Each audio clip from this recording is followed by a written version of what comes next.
Hello again friends and loyal Wolfpack members, Chaos Wolf here and welcome back to newsletter 129. Finally we have some information potentially about the next update coming to Elite Dangerous, which I find to be extremely exciting. And we are going to be starting this off though, however, with some Horizons highlights, and the first one is from the Erenin People's Film Board. Yes, that is a mouthful for me to say, especially when I'm trying to memorize this crap. But what it is they've made a short film about basically how a normal mission would go in Elite Dangerous.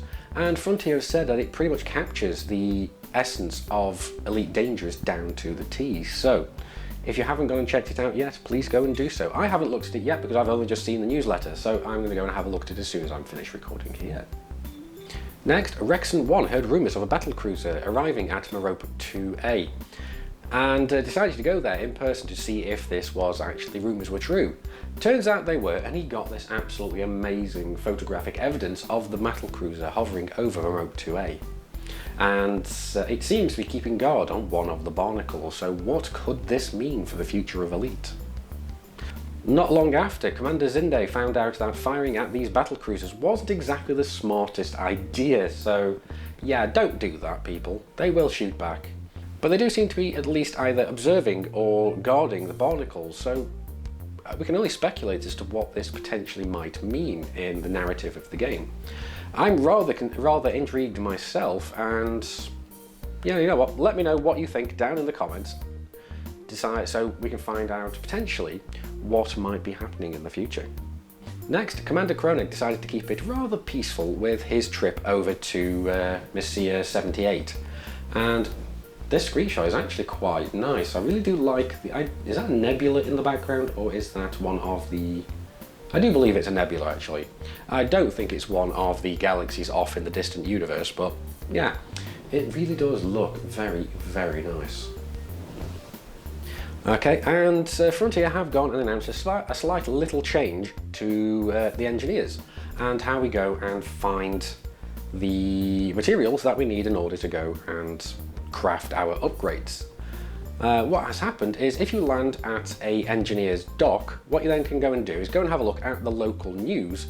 You'll find some news articles there that will actually go and tell you flat out where you can go to try and find the materials that you need for each of the different upgrades respective to each of the different engineers. We don't quite know yet into what quantities or concentrations that you're going to be able to find these materials, but it at least points you in the right direction to go and find them. I have found that the best way to go and get a lot of materials is actually going and mining high metal content rings in around planets, and that seems to be a great way of, at least for me, finding arsenic. I found a hell of a lot of arsenic. One of my Wolfpack members managed to find 8 to 10 in an hour in HIP 93377 around one of the, well, there's a station in the system called Koi Gateway. The planet in which that is orbiting, there is a high metal content ring, or a metal rich ring. I forget what the term is actually used for in game. And there, when I jumped in there, the very first asteroid that I mined gave me 1 arsenic. So there you go, that's where you can go at least find that one. Where you go and find the rest of it, I haven't really been paying attention, so I can't really help you there too much. But if you go and have a look at these local news articles, then at least you'll be able to find out at least roughly where to go. It does tell you which planet has these, but you may... whether or not you can go there and find them quite easily, or whether you can go there and it'll take you ages to find them, I don't know. It depends on, well, first of all, the concentration of the materials on the planets, and what kind of, what's the word I'm looking for? What kind of little outcrops you're looking for. But like I said, it's a great step in the right direction. And yes, finally, we have a little bit of information about 2.2, and it is all about location, location, location. Yes, that's right, we are finally going to be getting passenger missions in the game. You know what, you'd think I was drunk after taking all these takes, wouldn't you? But no, passenger missions are coming in 2.2, and Michael Brooks has gone and put up a competition on the forums for you guys and us to go and put forward our locations for where passengers would potentially like to go in 2.2. And I think that's rather amusing. I want to go and see them wanting to go to Achenar 3, to go and experience the near 7 Gs of gravity. I think that would be hilarious. Like I said though, well, not like I said, but like I'm thinking even, that is going to be a bit of an issue because Achenar needs a permit to get to, so that's going to be interesting. I do think though, perhaps a lot of the permit systems might be a good set of places to go, maybe even Founders World, because those are going to be exclusive areas and locations that not everybody's going to be able to get to. But yes, so next update is 2.2. It is about passengers, and not only that, but I do suspect that in this update we're going to be getting ship launch fighters as well. I do kind of remember there was a little roadmap for the Horizon series of updates, and the passenger missions was coupled with ship-launched fighters. So I'm really excited to go and find out what we're going to be getting from this one, because we're going to be getting ship-launched fighters, we're going to be getting a completely different subset of missions, we're going to be having passenger missions. And with this, I suspect we're going to be getting new ships, perhaps the Beluga liner, and not only that, but we are looking at new modules, like cabin modules, whether they be really crappy kind of stasis cabins or whether they go all the way up to penthouse luxury suites. But I'm also expecting to have the option, well, not expecting, but I'm also suspecting, I should have said, the option to go and have really low quality rooms and so on, basically the stasis rooms where the passengers just go and put themselves into stasis, and then you could be an evil pirate, no morals kind of person, and go off and sell your passengers into slavery. I suspect this may be a future feature in the game, and I imagine it's going to be opening up a wealth of depth into this game as well. Everyone seems to be complaining that Elite Dangerous is a mile wide and an inch deep, but it's really not. It's just the fact that it's a completely different game that you're not really used to. And this is going to be adding even more depth to the game, and I'm really looking forward to it.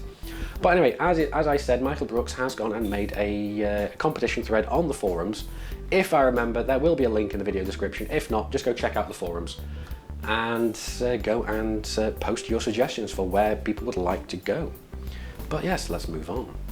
Okay, so it's competition time, and this is a code-breaking competition run by the EDC Commonwealth, or EDC Commonwealth, those guys. They have got a post, I believe it is on Reddit, to go and compete, answer questions, break codes, and win fabulous prizes. There is a link in the newsletter to go and have a look at their original post. If I remember, I will put it in the video description. If I don't, just go and have a look at the newsletter just yourself and check, see whether you can go and flex your mental muscles and see if you can come away with some prizes. And yes, again, it's about the wildcard yet again. And basically the second stage of the wildcard event has drawn to a close. So that's it, the combat side of this event has completely finished. We've now moved on to the trade event. And from our point of view, the Wolves of Jonai, we came third in the first event and fourth in the second event. So we have absolutely no chance of winning now. So I'm not going to be asking you guys to go and participate in the third and final event. It is a trade event, and the materials that you are going to be taking there do sell for way above the galactic average. So if you do want to go and start working on your elite trade rank or just getting yourself some good money, you can quite happily go over there and participate.